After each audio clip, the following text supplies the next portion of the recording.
Kali ini ke pertandingan inovasi pendidikan moral, sivik dan karakter di Universiti Pendidikan Sultan Idris. Proses mengakar, merimbun, menggapai awan.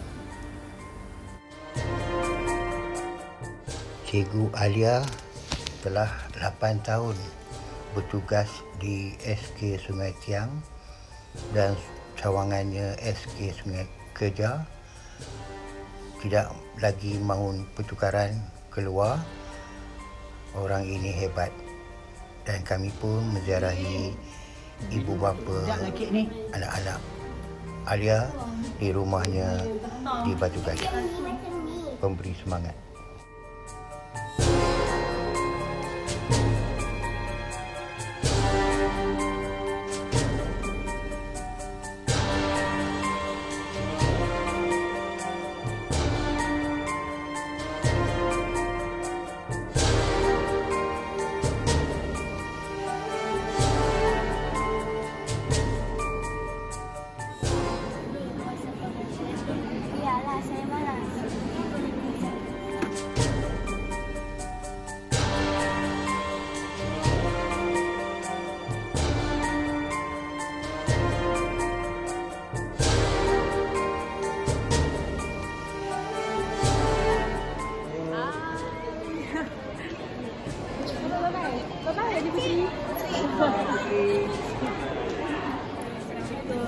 Saya Alia, bawa nama anak-anak murid untuk bentangkan sebuah inovasi.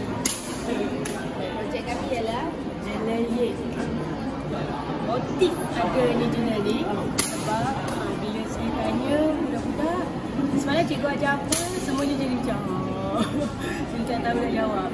Maka dengan itu saya buat jurnal ni supaya ada catatan dan dia boleh reflect balik apa yang dia belajar semalam. Masalah kenapa mereka tak ingat sebab dia kurang faham apa kepentingan pendidikan. Sebab faktor geografi dia dan demografi. Bapa bekerja di hutan, mencari rezeki, cantikan dan hasil hutan. Jadi masih ramai yang masih berpeluh dan tak nampak kepentingan kenapa perlu boleh membaca, kenapa perlu pergi sekolah.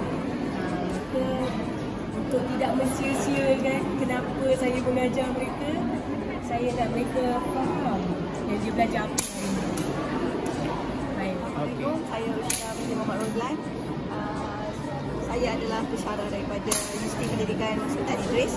Saya bersama dengan Cikgu Alia hari ini dan saya pernah bersama-sama dengan Cikgu Alia untuk bengkel penguasaan 3M bersama dengan anak-anak di SK Sungai Tiang dan juga di Sungai Kejar.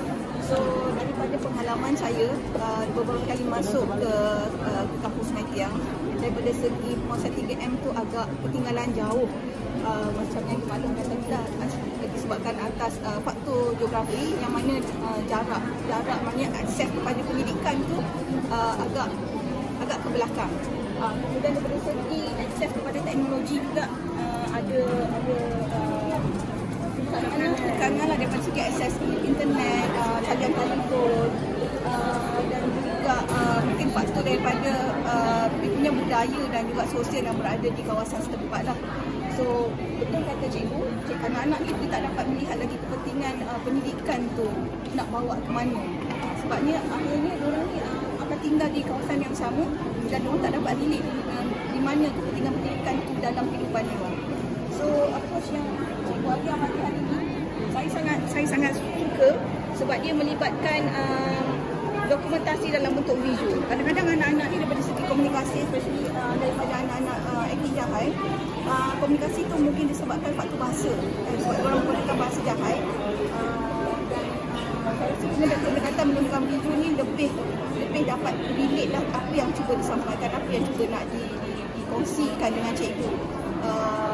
Walaupun bukan dalam PDP secara formal dalam kelas, tapi kita boleh dapat dia punya pemahaman tentang PDP itu melalui sesi refleksi, melalui channel yang cikgu ada buat bersama student. So each channel ni dia boleh bagi refleksi dalam bentuk video dan juga dia punya apa yang dia nak kongsikan dengan cikgu lah, apa yang dia belajar dalam PDP di PTPC di sekolah setiap hari. So, saya rasa yang inovasi ini sangat baiklah.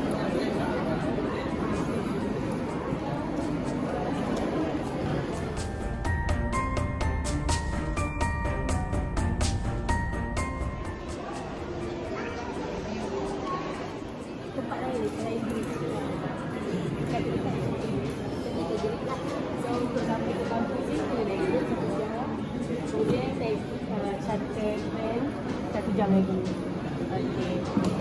Sekolah untuk kami ada 125 orang murid. Untuk 2 sekolah. Sebab sekolah kami ada kawasan. Di sekitar Raya Belum. Ini kampung ini sekolah Belum.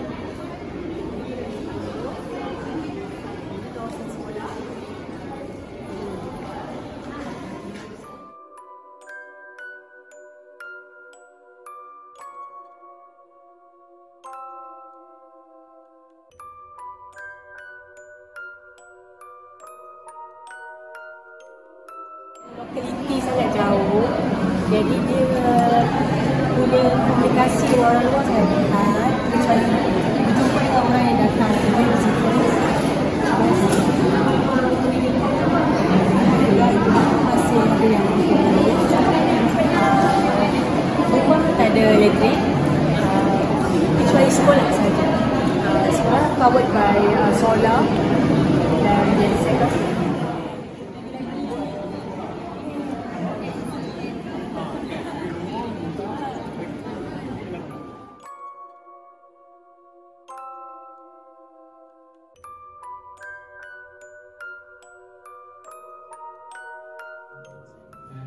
Founders of one of the Islamic groups in Egypt, Hassan al-Banna. So he later on laid the foundation of the organization of. So the emergence of this group is likely linked to the young people.